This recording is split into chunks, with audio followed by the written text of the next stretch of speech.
Hello friends, welcome to Crazy for IAS. तो we are back with all in one series of current affairs for 8 to 10th ऑफ मई। 3 दिन का हम साथ में इसलिए कवर कर रहे हैं क्योंकि सैटरडे संडे था, न्यूज़ थोड़ी कम थी, तो आपका टाइम ज़्यादा वेस्ट ना हो, सारी चीज़ें इकट्ठा हो जाए, इसके लिए साथ में कवर कर रहे हैं। एंड जैसे आपको पता है कि सारे पोर्टल से पूरी न्यूज़ को यहाँ पे कंपाइल किया जाता है, तो जो भी आर्टिकल्स होते हैं, एडिटोरियल्स, फैक्चुअल, हर चीज़ यहाँ पे इंक्लूड कर दी जाती है। अगर आपको किसी दिन कोई चीज़ नहीं मिलती है तो आप आगे की न्यूज़ या पीछे की न्यूज़ एक बार देख सकते हैं। आगे की न्यूज़ तो आने वाले दिन में ही देखेंगे, तो पीछे की न्यूज़ देख सकते हैं। कई बार वो न्यूज़ ऑलरेडी कवर्ड होती है, इसलिए उसको दोबारा कवर नहीं किया जाता है।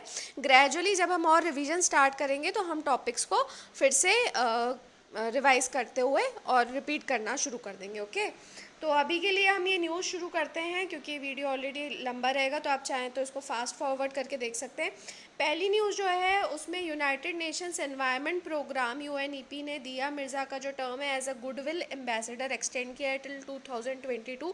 मेन चीज़ इसमें यही याद रखनी है कि यूएनईपी के गुडविल एम्बेसडर कौन है, दिया मिर्ज़ा है। और इसके अलावा ये UN sustainability development goal advocate भी हैं। और गुडविल एम्बेसडर जनरली वो इंसान होता है जो कि ग्लोबल इशू या किसी स्पेसिफिक कॉज को सपोर्ट करता है, और यूएन जो है वो गुडविल एम्बेसडर को अपॉइंट करता है अपने मिशंस के लिए, जैसे फाओ, यूएनडीपी, यूएन एड्स वगैरह जितने मतलब इसके ऑर्गेनाइजेशंस हैं उनके लिए अपॉइंट करता है। और यूएनईपी में गुडविल एम्बेसडर्स को कुछ पे नहीं किया जाता है, और दिया मिर्ज़ा ने इसमें काफ़ी अच्छा काम किया है। बट हाँ, याद रखना एज अ टोकन अमाउंट $1 वगैरह दिया जाता है। Okay, and now ordinance has been passed by UP to suspend labour laws for 3 years। तो इसके ऊपर एक आगे हम एडिटोरियल भी देखेंगे। तो ये किस लिए किया है, इंडस्ट्रियल इन्वेस्टमेंट को बूस्ट करने के लिए और माइग्रेंट्स को भी हेल्प करने के लिए जो कि वापस अपने स्टेट लौट गए हैं। ठीक है, तो ये UP temporary exemption from certain labour laws ordinance 2020 आया है। तो इसमें इंडस्ट्रीज़ को अलाउ किया गया है to freely employ large number of migrant workers. Okay, और इससे जो इकोनॉमी है वो भी वापस ट्रैक पे आएगी। और दूसरे लॉज जो कि occupational safety, industrial disputes, contract workers, trade union related laws और माइग्रेंट लेबर से रिलेटेड लॉज जो हैं उनको सस्पेंड किया गया है।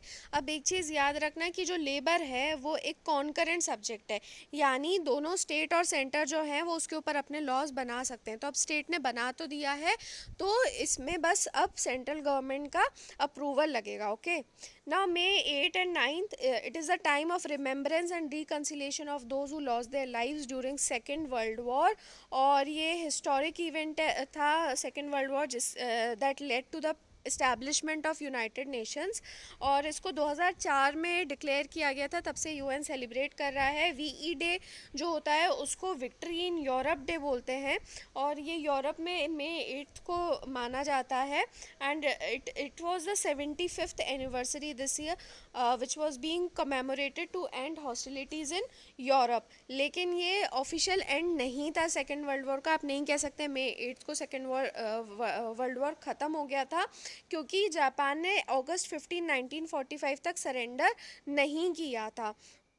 तो जिस दिन जापान ने सरेंडर किया उसको victory in the Pacific day या फिर विक्ट्री ओवर जापान डे या वीजे डे मानते हैं। ओके, तो ये दोनों डेज याद रखना, वीई डे यानी यूरोप में विक्ट्री का डे 8th में, और वीजे डे यानी जापान के ऊपर विक्ट्री का day, victory over Japan, that is 15 August. Okay, now next is the resistance front. ये नया नाम है एक टेरर ग्रुप का कश्मीर में, जो कि कुछ एग्जिस्टिंग टेरर ग्रुप्स को मिलके बनाया गया है, जैश ए मोहम्मद, हिजबुल मुजाहिदीन, लश्कर ए तोयबा और अल बद्र। ठीक है, और इस टीआरएफ ने रिस्पॉन्सिबिलिटी ली थी for the attack in Kupwara district, जो कि 5 अप्रैल को हुआ था along the line of control. इस टेरर ग्रुप को सपोर्ट मिल रहा है पाकिस्तान से, and this is being done to get deniability of action under financial action task force. तो अभी जो है पाकिस्तान के ऊपर कंटिन्यूस प्रेशर बना हुआ है एफएटीएफ से कि वो अपना जो फाइनेंशियल सपोर्ट देते आ रहा है टेररिस्ट ऑर्गेनाइजेशंस को वो कट करे। ठीक है, और टीआरएफ का जो है वो एक्टिव ऑनलाइन प्रेजेंस है, अभी उसको रीब्रांड कर दिया गया है टेरर ग्रुप को as a non religious rebellion group. और ये जो है हक्कानी और जैश ए मोहम्मद जो अफ़गानिस्तान में उनका यूज़ करता है to target Indian embassy and other consulates. और इसमें क्लियर इम्प्रिंट्स है आईएसआई यानी इस्लामिक स्टेट ऑफ इराक के उसके ऑपरेशन में। And it has come up in the Kashmir region. अभी कश्मीर रीजन में कब से आया है? After the abrogation of article 370, ठीक है, 370 के हटाने के बाद से ये कश्मीर में एक्टिव हुए हैं। Now May 8 was world thalassemia day, और ये दिन मनाया जाता है to create awareness about thalassemia, और कि ये डिज़ीज़ जो है वो लोगों के बीच में और ट्रांसमिट ना हो। इस बार की जो थीम थी वो थी dawning of a new era for thalassemia, time for a global effort to make novel therapies accessible and affordable to patients. ठीक है, तो नया एरा और ऐसा समय कि जब ग्लोबल एफर्ट बनाया जाए नई थेरेपीज़ लेकर आने में जो कि लोगों के लिए एक्सेसिबल हों और अफोर्डेबल भी हों। थैलेसीमिया होता क्या है? ये एक जेनेटिक ब्लड डिसऑर्डर होता है, याद रखना, it is genetic blood disorder that is characterised by abnormal haemoglobin production. Haemoglobin का बहुत ज़्यादा प्रोडक्शन होता है। ओके, और दो तरीके का थैलेसीमिया होता है, अल्फ़ा थैलेसीमिया और बीटा थैलेसीमिया। ठीक है, नाउ एन सेफ ये पहला एंटी माइक्रोबियल और वॉशेबल फेस मास्क बनाया है। तो नैनो सेफ सोल्यूशंस करके है आईआईटी दिल्ली में, उन्होंने बनाया है ये मास्क टू फाइट अगेंस्ट कोविड-19 and it provides 99.2% of bacterial filtration. और ये 3 डिफरेंट मैकेनिज्म्स में काम करता है, मैकेनिकल फिल्ट्रेशन देना, रिपल्शन ऑफ एरोसोल ड्रॉपलेट्स और anti microbial decontamination.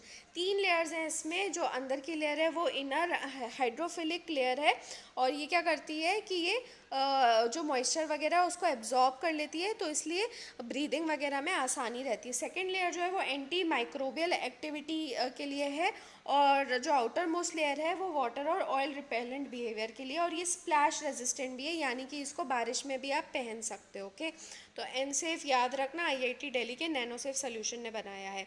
Now GOI launches Ayush interventions for covid situation. तो 3 ऐसे आयुष इंटरवेंशंस लॉन्च किए हैं गवर्नमेंट ने। पहला है clinical research studies on Ayurveda as prophylaxis and as an add on to standard care to कोविड-19। तो ये जॉइंट इनिशिएटिव है, स्टडीज़ की जाएंगी आयुर्वेद पे ही। और ये इनिशिएटिव किस किस का है? Ministry of AYUSH, ministry of health and family welfare और ministry of science and technology. तो इसमें अश्वगंधा और उसके प्रोफाइलेक्सिस की स्टडी की जाएगी अगेंस्ट कोविड-19, और अश्वगंधा को कंपेयर किया जाएगा हाइड्रोक्सी क्लोरोक्वीन से in health care providers. Okay, second है पॉपुलेशन बेस्ड इंटरवेंशन स्टडीज़। तो ये देखेगा कि आयुर्वेदिक जो इंटरवेंशन किए जाते हैं लोगों के ऊपर, हाई रिस्क पॉपुलेशन के ऊपर, तो उनका उसका इम्पैक्ट क्या पड़ता है। ठीक है, तो आयुर्वेद का इम्पैक्ट समझने के लिए ये की जाएगी। तीसरा है आयुष संजीवनी एप्लीकेशन बेस्ड स्टडी। तो ये एप्लीकेशन आयुष मिनिस्ट्री ने ही बनाई है, जो कि डेटा जनरेट करेगी 5 करोड़ लोगों से, और ये जो डेटा है इसका यूज़ किया जाएगा to study the acceptance and usage of Ayush advocacies and measures among the population, और फिर उसको किस तरीके से कोविड-19 में प्रिवेंट करने के लिए यूज़ किया जा सकता है। ठीक है, तो डेटा का इसमें इस डेटा से स्टडी किया जाएगा। ना विशाखापट्टनम गैस लीक केस, ये केमिकल डिज़ास्टर है, ये एक एडिटोरियल था इसके ऊपर, केमिकल डिज़ास्टर के ऊपर। तो स्टाइरीन गैस हम पहले भी देख चुके हैं, लेकिन थोड़ा ब्रीफली फिर से देख लेते हैं। स्टाइरीन गैस जो है ये एक डेरिवेटिव है बेंजीन का, और ये कलरलेस और इनफ्लेमेबल लिक्विड है जो कि ईजिली एवेपोरेट कर जाता है, और इसको इंक्लूड किया गया है in the schedule of manufacture, storage and import of hazardous chemical rules MSHIC 1989। ठीक है, और इसका मतलब वही होता है, आपको पता है ये किस किस में पाया जाता है और कैसे मैन्युफैक्चर होता है। तो आप मुझे इसका कमेंट सेक्शन में जवाब दीजिए, ये हम पहले भी डिस्कस कर चुके हैं कि ये किस किस चीज़ में पाया जाता है। ओके, और इसके अलावा एक्सपोजर से इसके क्या होता है? तो 2 तरीके के एक्सपोजर देखते हैं, एक शॉर्ट टर्म एक्सपोजर होता है, एक लॉन्ग टर्म होता है। ठीक है, तो शॉर्ट टर्म एक्सपोजर से जो है उसमें रेस्पिरेटरी डिजीज़, इरिटेशन इन आईज़, ओके, और म्यूकस मेम्ब्रेन में इरिटेशन, गैस्ट्रोइंटेस्टिनल इश्यूज़, ये सब शॉर्ट टर्म में होते हैं। और लॉन्ग टर्म में क्या होता है कि ये नर्वस सिस्टम को इफ़ेक्ट करता है, याद रखना ये नर्वस सिस्टम को इफ़ेक्ट करता है। ओके, और दूसरी जो प्रॉब्लम्स होती है पेरिफेरल न्यूरोपैथी की या कैंसर, डिप्रेशन, वो सब चीज़ें भी होता कर सकता है। और हमने देखा था कि अगर कॉन्सेंट्रेटेड उसमें अगर एक्सपोज्ड रखा जाए स्टाइरीन गैस में इंसान को, तो 10 मिनट के अंदर डेथ भी हो सकती है। ठीक है, अब केमिकल डिजास्टर क्या होता है, ये एक अनइंटेंशनल रिलीज होता है ऑफ वन और मोर हजार्डस सब्सटेंसेस, एक या एक से ज़्यादा हजार्डस सब्सटेंसेस का अनइंटेंशनल जब रिलीज होता है तो। ठीक है, और जो कि एनवायरनमेंट, ह्यूमन और एनिमल लाइफ को हार्म कर सकता है। तो इसका एग्जांपल पहले रह चुका है भोपाल गैस ट्रेजिडी 1984 की। तो लीगल सेफगार्ड्स कौन से हैं केमिकल डिजास्टर्स के अगेंस्ट, तो एक तो है एनवायरमेंटल प्रोटेक्शन एक्ट 1986 का, इसके अंदर दो रूल्स बनाए गए हैं। एक तो हमने देखा MSIHC for manufacture, storage and import of hazardous chemical rules, और दूसरा है केमिकल एक्सीडेंट्स EPPR यानी emergency planning preparedness and response rule of 1996। ठीक है, और दूसरा जो लीगल सेफगार्ड है वो है पब्लिक लाइबिलिटी इंश्योरेंस एक्ट 1991 में आया था। तो इसमें हज़ार्ड यूनिट जो होते हैं उनको मैंडेटरी रखा जाता है कि वो इंश्योरेंस पॉलिसी प्रोक्योर करें और एक उसका equal amount environment relief fund में डिपॉजिट करें, ताकि अगर कोई विक्टिम्स होते हैं तो उनको इमीडिएट रिलीफ दिया जा सके। ठीक है, public liability insurance act of 1991। और तीसरा है Bhopal gas leak processing of claims act 1985। तो इसमें सेंट्रल गवर्नमेंट को पावर दिया गया है कि अगर भोपाल गैस ट्रेजिडी से रिलेटेड कोई भी क्लेम्स आते हैं तो उनको सिक्योर किया जाए। ठीक है, अब प्रिवेंशन और रिस्पांस कैसे किया जाता है टू केमिकल डिजास्टर्स का, तो इसमें दो तरीके की चीज़ें डिस्कस की हैं। रोल ऑफ इंडस्ट्री क्या होना चाहिए और रोल ऑफ गवर्नमेंट। तो इंडस्ट्री का रोल होना चाहिए कि हजार्डस एक्टिविटीज़ को आइडेंटिफाई करे। ठीक है, तो अच्छी नॉलेज होनी चाहिए सेफ्टी एस्पेक्ट्स की, और अप्रोप्रिएट हजार्ड आइडेंटिफिकेशन टूल्स होने चाहिए उस इंडस्ट्री में। इसके अलावा maintenance of plant facility and equipment, तो रेगुलर साइट सेफ्टी देखना और अपने पर्सनल के हेल्थ कंसर्न्स को भी देखना। ठीक है, फिर गवर्नमेंट का क्या रोल रहेगा, तो एक्सीडेंट इन्वेस्टिगेशन बोर्ड को बनाना और केमिकल एक्सीडेंट डेटाबेस। तो ठीक है, वही मतलब डेटा वगैरह आपके पास में प्रॉपर उसका रहना चाहिए। फिर अवेयरनेस कैंपेन्स, ताकि वर्कर्स को हेल्प की जा सके कि कोई भी अनसेफ एक्ट वो ना करें, तो ऐसी सिचुएशन ना आए। इसके अलावा रिसर्च एंड डेवलपमेंट बढ़ना चाहिए, तो ये इसमें भी गवर्नमेंट का रोल है कि ऐसे प्रोडक्ट प्रोड्यूस करने में रिसर्च वगैरह करे जिससे टॉक्सिसिटी कम हो। और अकाउंटेबिलिटी इंश्योर करने के लिए there should be proper implementation of laws. Okay, now balancing fundamental rights and duties. अब ये जो एडिटोरियल है ये एक्चुअली किसी न्यूज़पेपर में नहीं आया था, ये अप्रैल की योजना में था और काफ़ी अच्छा था। इसमें एक्चुअली में फंडामेंटल राइट्स और ड्यूटीज़ के ऊपर ही था। तो फंडामेंटल राइट्स जो हैं उनको कॉन्स्टिट्यूशन में क्यों इंक्लूड किया गया है, ताकि जो सर्टन एसेंशियल राइट्स होते हैं वो उन लोगों के, वो बेसिक राइट्स वो उनका वायलेशन ना हो। ठीक है, अगेंस्ट पॉलिटिकल मॉडिफिकेशंस। तो पॉलिटिकल किसी भी चीज़ की वजह से उनका वायलेशन नहीं होना चाहिए। और फंडामेंटल ड्यूटीज़ का क्या रेलेवेंस है, तो 42nd अमेंडमेंट एक्ट 1976 से इनको ऐड किया गया था, आर्टिकल 51A में है। और it was to balance the increasing tendencies of indifferent government business amongst its citizens and to check separatist growth. यानी कि सिटीजन्स जो अब उससे पहले तक मतलब एक चीज़ देखी गई थी कि गवर्नमेंट कुछ भी करती है तो थोड़ा सिटीजन्स इंडिफरेंट रहते हैं, तो उनकी भी कोई ड्यूटी बनती है उस चीज़ को बढ़ाने के लिए। और कुछ सिटीजन्स ऐसे थे जिनके अंदर सेपरेटिस्ट टेंडेंसीज वगैरह आ गई थी, तो उस ग्रोथ को भी चेक करने के लिए इसको ऐड किया गया था। ठीक है, और इसको फंडामेंटल ड्यूटीज़ को कॉन्स्टिट्यूशनल वैल्यूज़ की तरह ट्रीट करना चाहिए, और जो कि सारे सिटीजन्स प्रोपगेट करें and they make citizens conscious of their social and citizenship responsibilities. इसके अलावा ये सोर्स ऑफ इंस्पिरेशन भी है और सिटीजन्स में सेंस ऑफ डिसिप्लिन और कमिटमेंट भी प्रमोट करते हैं। एंड इस ये भी रियलाइज़ कराते हैं कि जो सिटीजन्स हैं वो केवल स्पेक्टेटर्स नहीं है बल्कि एक्टिव पार्टिसिपेंट्स हैं in the realisation of national goals. और एक चीज़ याद रखना, they are not enforceable by court but they are enforceable by law. तो पार्लियामेंट यदि चाहे तो कुछ अप्रोप्रिएट पेनल्टी या पनिशमेंट इम्पोज कर सकती है अगर सिटीजन्स कोई इनमें से चीज़ फुलफ़िल ना करें, चाहे तो कर सकते हो। ओके, अब फंडामेंटल ड्यूटीज़ जो हैं वो एक तरीके से मैकेनिज़्म है जो कि एक बैलेंस स्ट्राइक करते हैं between individual freedom and social interest. Okay, तो अब सुप्रीम कोर्ट ने कुछ चीज़ें कही हैं, जैसे आर्टिकल 51A जो है वो कोई फंडामेंटल ड्यूटी स्टेट के ऊपर नहीं कास्ट करता है, लेकिन हर सिटीज़न की एक ड्यूटी देता है, और जो ड्यूटी ऑफ एवरी सिटीज़न है it is the collective duty of the state. Okay, ये सुप्रीम कोर्ट का कहना है, duty of every citizen of India is the collective duty of the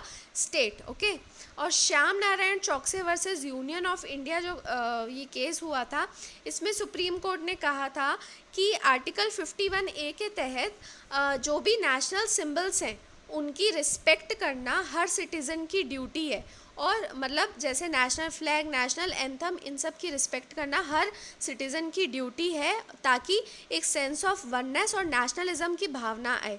ठीक है, लेकिन सुप्रीम कोर्ट ने ये भी कहा था कि नेशनल एंथम्स को प्ले करना मैंडेटरी नहीं है, और जो भी लोग मतलब कंसर्न्ड हैं उनके डिस्क्रिशन पे ये रहेगा।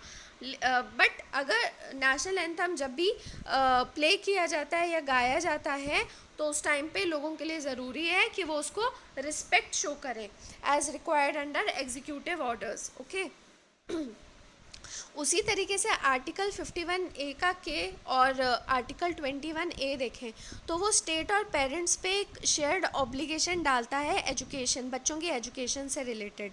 वो ये कि स्टेट जो है वो फ्री एजुकेशन प्रोवाइड करे बच्चों को, और पेरेंट्स का क्या ड्यूटी बनती है कि वो कंपलसरी एजुकेशन अपने बच्चों के लिए दें। ठीक है, लेकिन ये वही है कि एक ड्यूटी है और एक राइट है, तो राइट टू एजुकेशन जो है वो बच्चों को मिला हुआ है, जिसमें स्टेट के ऊपर एक आता है कि वो ये चीज़ प्रोवाइड करे, और पेरेंट्स की ड्यूटी बनती है। Okay, so there is a balance between the two. लेकिन स्टेट जो है वो पेरेंट्स या गार्जियंस को पेनलाइज नहीं कर सकती है अगर वो अपने बच्चों को स्कूल नहीं भेज पा रहे हैं तो। ओके, तो कई सारे जो क्राइसिस होते हैं एनवायरनमेंट, मॉब वायलेंस और टेररिज्म से रिलेटेड, उनको कंट्रोल किया जा सकता है अगर ह्यूमन वैल्यूज़ को स्टार्टिंग से ही, यानी बचपन से ही अगर बच्चों के अंदर इनकलकेट किया जाए। ओके, तो वही है कि जिस तरीके से आपको राइट्स मिले हुए हैं, आपको अधिकार मिले हुए हैं, उस तरीके से आपकी कुछ ड्यूटीज़ भी बनती हैं, आपकी कुछ रिस्पॉन्सिबिलिटीज़ भी हैं टुवर्ड्स योर नेशन। ओके, तो that was from this article. Next is Pearl Harbor attack. तो प्रेसिडेंट डोनाल्ड ट्रंप ने अभी कहा है कि corona virus outbreak has hit the US harder than the Japanese bombing of Pearl Harbor during World War two और the 9/11 terror attacks, pointing the finger at China. Okay, तो यही उनका कहना है कि जितना इनको हार्म पर्ल हार्बर के दौरान वर्ल्ड वॉर टू में या 9/11 टेरर अटैक में नहीं हुआ था, उससे ज़्यादा अभी कोरोना वायरस से हुआ है, तो चाइना के ऊपर सीधे उंगली उठाई है। और इसमें हम मेनली पर्ल हार्बर और उसके बारे में थोड़ा देखेंगे। तो December 7, 1941 में अटैक हुआ था पर्ल हार्बर पे, एंड इसके बाद ही ऑफिशियल एंट्री हुई थी यूएस की into the hostilities which eventually led to the dropping of nuclear bomb on Japanese cities of Hiroshima Nagasaki in 1945। तो यहाँ से यूएस ने एंटर किया था और फिर 1945 में बॉम्बिंग, न्यूक्लियर बॉम्ब ड्रॉप किया था। ओके, तो एक्चुअली है ना, इस टाइम पे क्या था कि जापान अपना एक्सपेंशनिस्ट एजेंडा उसका था, तो 1910 में उसने कोरिया को एनेक्स कर लिया था, फिर 1937 में उसने चाइना को इन्वेड किया था। तो वेस्टर्न पावर्स और यूएस थोड़ा इस चीज़ से अलार्म्ड हो गए थे। और इसके अलावा 1937 और 38 के बीच में एक पीरियड था जिसको नैनकिंग मैसेकर या रेप ऑफ नैनकिंग कहते हैं। तो यहाँ पे जो सोल्जर्स थे, जापानीज सोल्जर्स, उन्होंने मतलब चलो इन्वेड तो किया था, but they killed and raped Chinese civilians and combatants, मतलब 2 लाख उनके सिविलियंस को मार दिया था। ठीक है, तो यूएस जो था वो इस चीज़ के अगेंस्ट था, जो जापान का अग्रेशन हो रहा था चाइना में, और उसने पहले से ही इकोनॉमिक सैंक्शंस और ट्रेड एम्बार्गोज लगा दिए थे उसके इन्वेजन के बाद में। तो इसकी वजह से, और जापान जो उस टाइम पे सिचुएशन में था, it was reliant on imports, तो तेल और दूसरे नेचुरल रिसोर्सेज के लिए वो उस टाइम पे डिपेंडेंट था। और इस वजह से मतलब एक रीज़न था कि उसने चाइना और जो बाद में फ्रेंच इंडो चाइना कंट्रीज़ हैं, यानी कि वियतनाम, लाओस और कंबोडिया, उनको इन्वेड किया था। तो वो जो मेजर चाइनीज़ पोर्ट्स हैं उनको उनका कंट्रोल लेना चाहता था। ठीक है, ताकि उसको एक्सेस मिल जाए टू नेचुरल रिसोर्सेज जैसे आयरन, रबर, टिन और मेनली ऑयल। ओके, तो इसलिए वो इन्वेट करता जा रहा था। और 1941 जुलाई में क्या हुआ कि यूएस ने जापान को ऑयल एक्सपोर्ट करना एकदम बंद कर दिया। फिर दोनों के जो नेगोशिएशंस हुए उससे भी हल नोट हुआ, यानी कि यूएस ने क्लियर प्रपोजल जापान को ये दिया कि तुम चाइना से विड्रॉ करो और आपकी कोई कंडीशंस पूरी नहीं की जाएगी। तो जापान ने फिर नवंबर में क्या किया कि अटैक कर दिया पर्ल हार्बर पे, और ये सोच के किया कि एक प्रिवेंटिव मेजर रहेगा ताकि यूएस और ज़्यादा इंटरफेयर ना करे, कि जापान जो भी अपने पूरे military operation south east Asia में कर रहा है उनके ऊपर उनमें यूएस इंटरफेयर ना करे, इसलिए उसने पर्ल हार्बर पे अटैक कर दिया।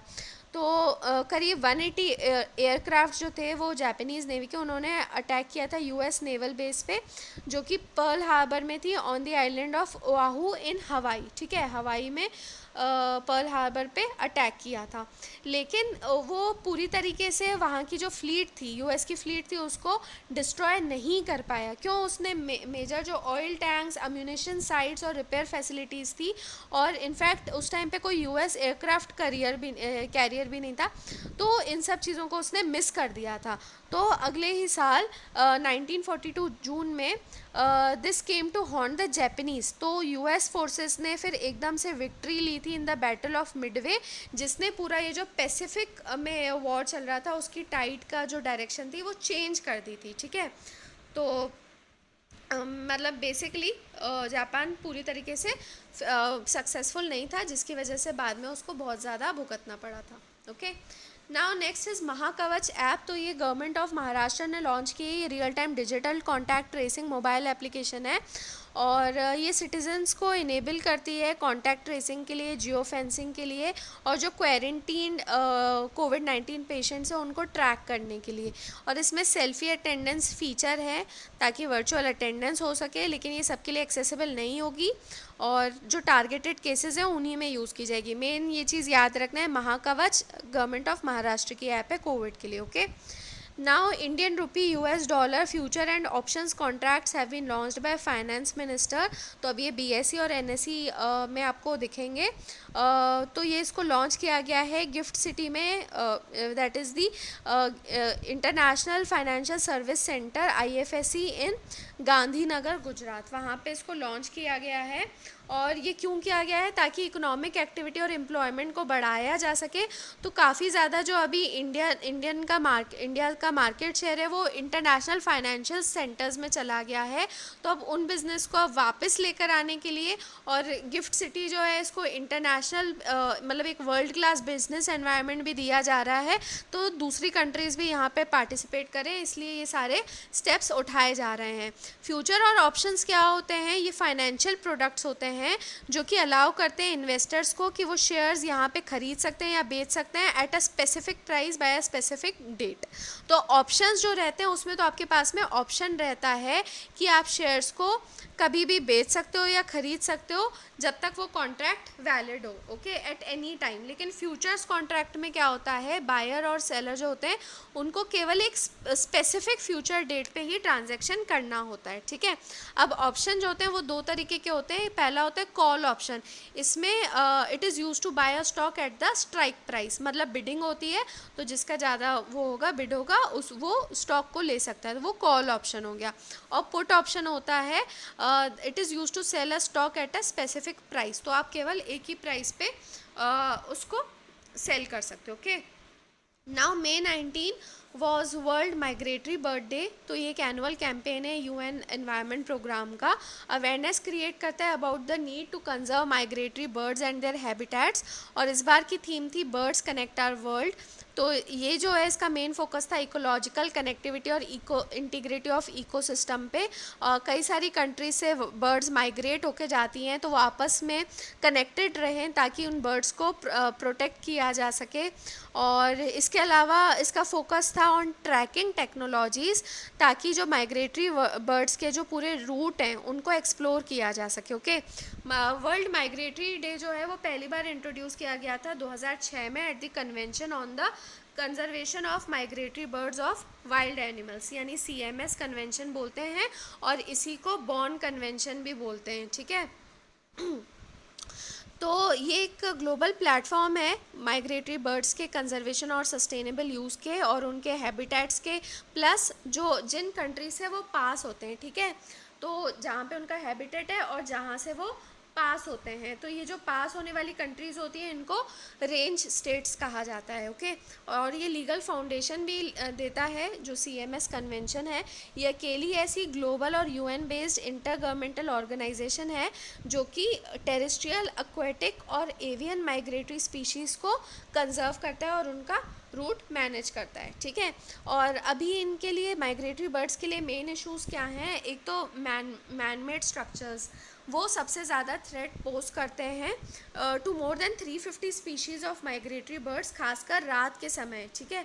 और इसके अलावा जो स्ट्रक्चर्स ग्लास के बने हुए रहते हैं, तो इसकी वजह से कई माइग्रेटरी बर्ड्स की डेथ हो जाती है। और बिल्डिंग्स के अलावा जो विंड टर्बाइंस भी हैं, they also pose a great threat to birds. Obviously blades वगैरह रहते हैं तो वो काफ़ी ख़तरनाक रहता है। ओके, ना क्वायर जियो टेक्सटाइल्स, तो क्वायर जियो टेक्सटाइल्स जो कि कोकोनट हस्क होते हैं और इसको हिंदी में नारियल जट्टा भी कहते हैं।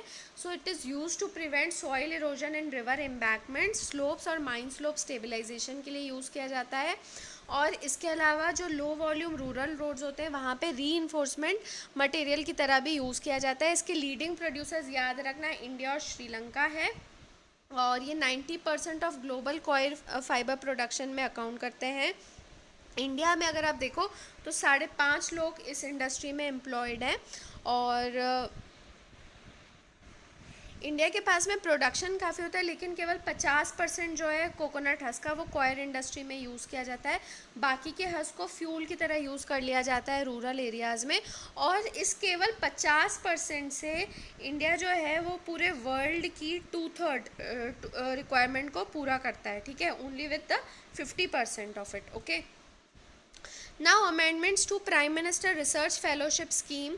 तो अभी इसमें कुछ अमेंडमेंट्स किए गए हैं, जैसे कि एक रिसर्च एंड इनोवेशन डिवीज़न बनाया गया है रिसर्च को बूस्ट करने के लिए।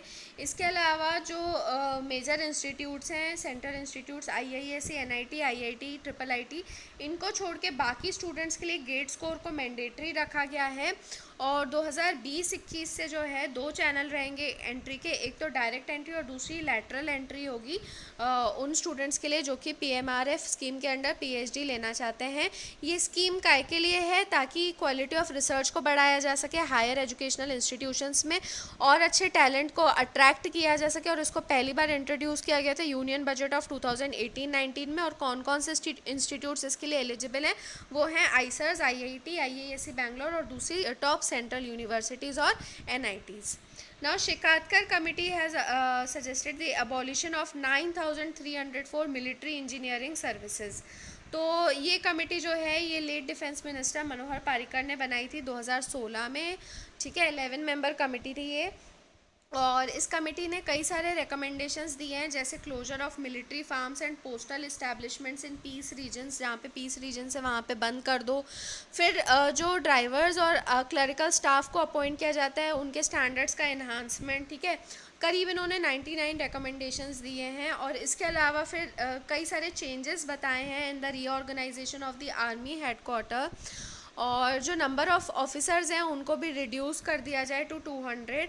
और ये कहा जाता है कि अगर इनके सारे रिकमेंडेशंस को मान लिया जाए तो India can save ₹25,000 crore. Okay, तो अब आपको यहाँ पे मेन चीज़ क्या याद रखनी है? Shekatkar committee was appointed for military reforms. Okay, now GOI launches mission Sagar. तो ये किस लिए है? At providing food item, Ayurvedic medicine related to COVID-19 और HCQ टैबलेट्स यानी hydroxychloroquine tablets to Maldives, Madagascar, Seychelles और कमोरोस। ओके, और इसके लिए INS केसरी को डिप्लॉय किया गया है। और ये जो मिशन है ये मिलता जुलता है with the India's vision Sagar in the Indian ocean, ठीक है।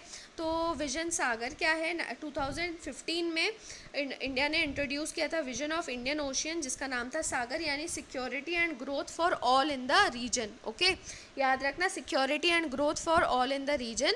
और इससे इंडिया जो है वो इकोनॉमिक और सिक्योरिटी कोऑपरेशन लाने की कोशिश कर रहा है नेबर्स के साथ में, खासकर मैरीटाइम नेबर्स के साथ में, ताकि मतलब एक्सचेंज ऑफ इंफॉर्मेशन हो सके, इंफ्रास्ट्रक्चर वैसा बिल्ड किया जा सके, कोस्टल सर्वेलेंस और म्यूचुअल कैपेबिलिटीज़ को स्ट्रेंथन करके। Okay, now NGT on Visakhapatnam gas leak case. तो एनजीटी जो है वो 18 अक्टूबर 2010 में स्टैब्लिश की गई थी under the National Green Tribunal Act, और ये क्वासी जुडिशल बॉडी है for effective and expeditious disposal of cases, जो ऐसे केसेस जो रिलेटेड हैं to environmental protection and conservation of forests and other natural resources. और ये याद रखना, ये कोड ऑफ सिविल प्रोसीजर या इंडियन एविडेंस एक्ट से बाउंडेड नहीं है। ओके, और इन्होंने अभी पेनल्टी दी है, ये न्यूज़ में क्यों है, क्योंकि एलजी पॉलीमर्स इंडिया जो है उसके ऊपर पहली बात तो एक इंटरिम पेनल्टी लगाई दी है 50 करोड़ की, और इसके अलावा इन्होंने कहा है कि जो हजार्डस गैस है इतने बड़े स्केल पे और मतलब इतना पब्लिक हेल्थ और एनवायरनमेंट को अफेक्ट कर रही है, इसकी वजह से it clearly attracts the principle of strict liability against the enterprise. तो दो तरीके की लाइबिलिटीज़ होती हैं, एक होता है स्ट्रिक्ट लाइबिलिटी प्रिंसिपल और दूसरा होता है एब्सोल्यूट लाइबिलिटी प्रिंसिपल। तो स्ट्रिक्ट लाइबिलिटी में क्या होता है कि अगर कंपनी चाहे तो वो लाइबिलिटी से बच सकती है, वो एग्जेम्पशन क्लेम कर सकती है। लेकिन एब्सोल्यूट लाइबिलिटी में क्या होता है कि अगर कंपनी ने रीजनेबल मेजर्स क्यों नहीं लिए हों डिज़ास्टर को प्रिवेंट करने के लिए, अगर उसके बाद भी डिज़ास्टर हो जाता है तो कंपनी लायबल है पेमेंट करने के लिए। ओके, अब एनजीटी ने इसके अलावा क्या किया है, एक 5 मेंबर कमेटी सेटअप की है to look into the matters of interest, and काफ़ी बड़ी कैलेमिटी हुई है, कम से कम 11 लोग की डेथ हो चुकी है और 1000 लोग अभी भी काफ़ी बीमार हैं उस एक्सीडेंट से। Okay, now states relaxes labour laws at the time of pandemic. तो ये हमने देख लिया अभी कि मतलब यूपी ने भी किया है, तो यूपी के अलावा एमपी, गुजरात और कुछ स्टेट्स ने इस तरीके से लेबर लॉज रिलैक्स किए हैं। तो अभी कौन से लॉज को खासकर रिलैक्स किया गया है, मिनिमम वेज, यूनियनाइजेशन, यूनियंस वगैरह ज़्यादा ना फॉर्म हो ऐसे टाइम पे, कॉन्ट्रैक्ट लेबर, हेल्थ और वर्किंग कंडीशंस और डिस्प्यूट सेटलमेंट, पेंशंस। तो इससे रिलेटेड जो लॉज हैं वो अप्लाई नहीं करेंगे। ओके, और इम्पॉर्टेंट लेबर लॉज कौन से हैं वैसे, industrial dispute act 1947, factories act 1948 और कॉन्ट्रैक्ट लेबर एक्ट 1970।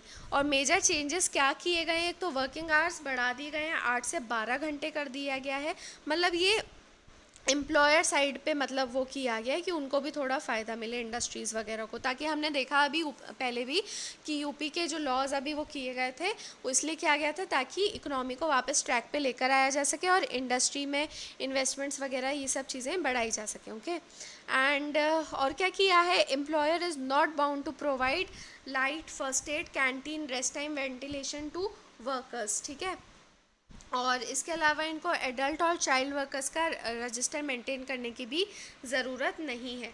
तो अब इसके प्रोज क्या हैं, ये तो जैसे हमने डिस्कस किया कि ईज़ ऑफ डूइंग बिजनेस बढ़ेगा, और वही है कि कंट्रीज़ जो है अभी अपना मैन्युफैक्चरिंग बेस चाइना से हटा रही हैं, तो वो इंडिया की तरफ अट्रैक्ट हो सकती हैं और लोकल इंडस्ट्रीज़ को भी फ़ायदा मिल सकता है अपने इंडिजिनस प्रोडक्शन को बढ़ाने का। लेकिन इसके कॉन्स क्या हैं, अब देखो एडल्ट और उसका चाइल्ड रजिस्टर नहीं मेंटेन किया जाएगा तो ऑब्वियस सी बात है कि मतलब एक्सप्लॉयटेशन हो सकता है। ठीक है, और बेसिक ह्यूमन राइट्स वायलेट होंगे, मतलब 8 घंटे से बढ़ा के आप 12 घंटे कर रहे हो तो ह्यूमन राइट्स बेसिक जा ही रहे हैं, और डीपीएसपी भी जो है उनके ऊपर भी उनका भी वायलेशन होगा लेबरर्स के लिए, और एक्सप्लॉयटेशन बढ़ेगा क्योंकि कोई भी स्ट्रिक्ट लेबर लॉ नहीं रहेगा। ओके, ना problems in Aadhaar based cash transactions. तो अभी आधार इनेबल्ड पेमेंट सिस्टम जो है उसमें कई सारे प्रॉब्लम्स हो रहे हैं।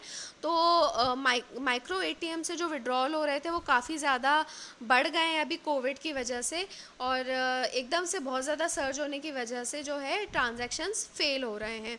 ठीक है, तो AEPS है क्या, आधार इनेबल्ड पेमेंट सिस्टम, ये एक बैंक लेड मॉडल है जो कि ऑनलाइन अलाउ करता है online inter operable financial transaction, ठीक है, मतलब आपस में फाइनेंशियल ट्रांजैक्शन बैंक्स के बीच में हो सकता है एट पॉइंट ऑफ सेल या माइक्रो एटीएम, ठीक है। तो बिजनेस करस्पॉन्डेंट या फिर कोई बैंक मित्र किसी भी बैंक का आधार ऑथेंटिकेशन का यूज़ करके ट्रांजैक्शंस कर सकता है।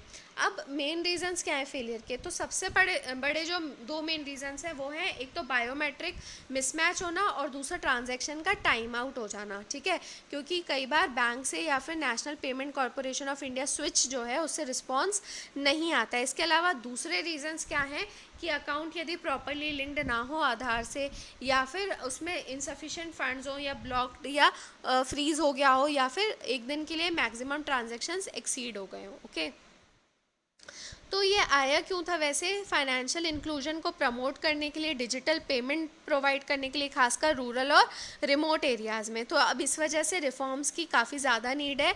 तो क्या क्या कर सकते हैं ऐसे टाइम पे, तो फाइनेंशियल इंस्टीट्यूशंस जो है उनको अपनी सर्वर कैपेसिटी को बढ़ाना चाहिए, और बैंकिंग करस्पॉन्डेंट्स जो हैं वो अकाउंट बैलेंस डिटेल्स जो हैं वो ट्रांजैक्शन से पहले ही दे सकते हैं, और कुछ सिंप्लीफाइड एक रिड्रेसल टाइप की चीज़ होनी चाहिए अगर ट्रांजैक्शन फेल हो जाता है। और यदि बायोमेट्रिक ऑथेंटिकेशन यदि फेल होता है और उसका प्रॉपर ऑडिट करने पे मतलब ये पता चलता है कि वो चीज़ नहीं हो पा रही है, पूरी तरीके से फेल है, तो उस टाइम पे कंज्यूमर के पास ऑप्शन होना चाहिए कि वो अपने फिंगरप्रिंट्स को रिकॉर्ड कर सके। ओके, तो ताकि फिर वो कम से कम अगली बार उसका यूज़ कर सके।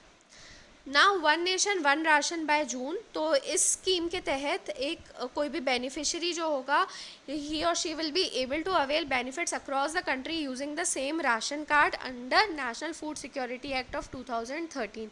ये चीज़ हम पहले भी डिस्कस कर चुके हैं, और क्योंकि अभी अभी ये न्यूज़ में था कि 4 नए states Bihar, Punjab, UP, Himachal and Daman and Diu को इंक्लूड किया गया है into this one nation one ration card scheme. तो एक इंसान कंट्री में कहीं पे भी सेम राशन कार्ड से उसका फ़ायदा उठा सकता है। तो इससे करीब 81 करोड़ सिटीजन्स को फ़ायदा मिलेगा, जो कि अब सब्सिडाइज फूड ग्रेन्स ले सकते हैं। हर इंसान 5 किलो का अनाज ले सकता है at the rate of ₹1 to ₹3 पर केजी। ओके, और ऐसी कंडीशन में एक्चुअली सुप्रीम कोर्ट ने कहा था सेंटर को कि इसकी फिजिबिलिटी देखी जाए one nation one ration card की, ताकि जो खासकर माइग्रेंट वर्कर्स और इकोनॉमिकली वीकर सेक्शंस हैं उनको सब्सिडाइज्ड फूड ग्रेन आसानी से मिल सके। लेकिन अब इस ट्रेंड में एक डिफरेंस देखा गया है इंटर ट्रेड और इंट्रा स्टेट यूसेज पे। इंटर स्टेट यूसेज यदि देखें तो बहुत कम है, 60 करोड़ लोग जो कवर्ड हैं वैसे स्कीम में, उनमें से केवल 200 इंटरस्टेट माइग्रेंट्स इस राशन कार्ड का यूज़ करके ट्रांजैक्शन कर पा रहे हैं। ऐसा क्यों, हम अभी आगे देखेंगे। और इंट्रा स्टेट जो है वो फिर भी थोड़ा ज़्यादा है, जैसे 1 करोड़ लोगों ने अपने ही डिस्ट्रिक्ट में और 6.5 लाख लोगों ने अलग अलग डिस्ट्रिक्ट्स में अपने ही स्टेट के राशन कार्ड का यूज़ किया था। तो अब इंटर स्टेट यानी जो एक स्टेट से दूसरी स्टेट में जाने वाले माइग्रेंट वर्कर हैं, उन लोग इसका क्यों इतना कम यूज़ कर रहे हैं, तो पहली बात तो उनको अवेयरनेस नहीं है इस स्कीम की, ठीक है। और इसके अलावा ज़्यादातर जो स्टेट्स हैं उन्होंने बायोमेट्रिक ऑथेंटिकेशन को राशन शॉप्स पे अभी सस्पेंड कर रखा है, ठीक है। इसके अलावा जो स्कीम है ये पूरी तरीके से तैयार नहीं है ताकि इंटरस्टेट ट्रांजैक्शन सीमलेसली हो सके। और कई लोगों के पास में राशन कार्ड नहीं होता है क्योंकि वो उनके परिवार के पास में होता है जहाँ से वो आए हैं, जो उनका ओरिजिनल होम स्टेट है। तो इसलिए अब जिस स्टेट में वो काम कर रहे हैं वहाँ पे उनके पास में अक्सर नहीं होता है, और कई बार इन्फॉर्मेशन भी नहीं होती है इंटरनल माइग्रेशन की, यानी कितने लोग हैं उनकी माइग्रेंट्स की जानकारी सही नहीं मिल पाती है, तो उन तक पहुंच नहीं पाते हैं, ठीक है। तो इस टाइम पे ज़रूरत क्या है कि जो पीडीएस सिस्टम है यानी पब्लिक डिस्ट्रीब्यूशन सिस्टम है उसको पूरी तरीके से इंटीग्रेट कर दिया जाए one nation one ration card scheme से, ताकि वल्नरेबल सेक्शंस को भी फूड सिक्योरिटी मिली रहे, ठीक है। और पीडीएस इस टाइम पे कोरोना को हैंडल करने में कैसे हेल्प कर सकता है, ताकि हर इंसान को खाना मिल सके, बच्चों और विमेन को भी न्यूट्रिशन मिल सके, और फूड प्राइसेस कंट्रोल हो सके, ठीक है। क्योंकि वही बात है, माइग्रेंट्स के पास में काम वगैरह नहीं है, तो अभी अगर अनाज वगैरह महंगा हो जाएगा तो वो अफोर्ड नहीं कर पाएंगे। और इसके अलावा माइग्रेंट्स की सेल्फ सस्टेनेबिलिटी भी बनी रहे। वही बात है, उनके पास में जॉब्स नहीं है तो उनको काफ़ी ज़्यादा दिक्कतें फेस करनी पड़ रही हैं। Next is about locust attack. तो ये वैसे जुलाई से अक्टूबर में होते हैं। लोकस्ट क्या होते हैं? ये शॉर्ट हॉर्न ग्रास हॉपर होते हैं जो कि बहुत तेज़ी से मल्टीप्लाई करते हैं as they migrate long distances and destructive swarms. मतलब 150 किलोमीटर एक दिन में ये ट्रैवल करते हैं और डिस्ट्रक्टिव स्वाम्स टाइप के होते हैं, बहुत लंबे लंबे डिस्टेंस ये तय कर लेते हैं। एक्चुअली में 4 स्पीशीज़ होते हैं जो कि इंडिया में पाए जाते हैं: desert locust, migratory locust, Bombay locust और ट्री लोकस्ट। इनमें जो है वो डेजर्ट लोकस्ट जो है वो सबसे ज़्यादा डिस्ट्रक्टिव पेस्ट होता है इंडिया में भी और इंटरनेशनली भी, क्योंकि एक छोटा सा जो इनका दल या स्वाम कह लो वो 1 स्क्वायर किलोमीटर कवर कर सकता है और ये इतना ही खाना खा सकता है एक दिन में जितना 35,000 लोग खाएंगे। तो सोचो कितना ज़्यादा नुकसान करते हैं। और ये पूरी पत्तियाँ, फूल, फल, सीड्स, बाग और प्लांट्स वगैरह उन सबको ख़राब कर देते हैं। और मतलब उनका इतना ज़्यादा अमाउंट में ये आते हैं कि अपने केवल वेट से ये अगर एक पेड़ पे भी अगर पूरा आ जाएं तो वो पूरा पेड़ डिस्ट्रॉय हो जाता है, कट जाता, झुक जाता है। ठीक है, तो काफ़ी ज़्यादा डिस्ट्रक्शन कर सकते हैं। इनको कंट्रोल कैसे किया जाता है? तो वैसे तो प्राइमरली ऑर्गेनोफॉस्फेट केमिकल्स का यूज़ किया जाता है। किसका यूज़ किया जाता है लोकस्ट स्वैम्स को कंट्रोल करने में? याद रखना, ऑर्गेनोफॉस्फेट का बाय व्हीकल माउंटेड या एरियल स्प्रेयर से और हैंडहेल्ड वगैरह से भी किया जाता है। लेकिन रिसर्च अभी चल रही है कि बायोलॉजिकली इनको कंट्रोल किया जा सके या फिर दूसरे नॉन केमिकल कंट्रोल्स किए जा सके। वैसे कई सारी बर्ड्स और इंसान लोकस्ट खा लेते हैं लेकिन वो इतना ज़्यादा सस्टेनेबल नहीं है और इतना मासिव भी नहीं होता है। ठीक है, now stringency index created by Oxford university. तो ये काय के लिए है कि कितने स्ट्रिंजेंट, कितने स्ट्रिक्ट थे कंट्री के मेजर्स और जब मतलब पेंडेमिक स्प्रेड वहाँ पे हो रहा था। तो इसके अकॉर्डिंग इंडिया ने अपने स्ट्रिक्टेस्ट मेजर्स दिए हैं और काफ़ी पहले ही इम्पोज कर दिए थे दूसरों के कंपैरिजन में।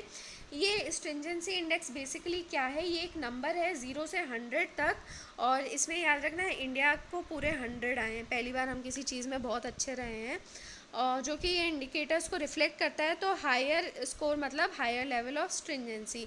और ये जो मैट्रिक्स यूज़ किए जा रहे हैं ऑक्सफोर्ड कोविड-19 गवर्नमेंट रिस्पांस ट्रैकर के द्वारा यूज़ किए जा रहे हैं और इसमें कंटेनमेंट पॉलिसीज़ को एग्जामाइन किया जा रहा है, जैसे स्कूल और वर्क प्लेस कितने बंद कर दिए, पब्लिक इवेंट, पब्लिक ट्रांसपोर्ट, ये सब कितना कितना आपने बंद कर दिया, स्टे एट होम पॉलिसीज़ कितनी एप्लीकेबल हैं।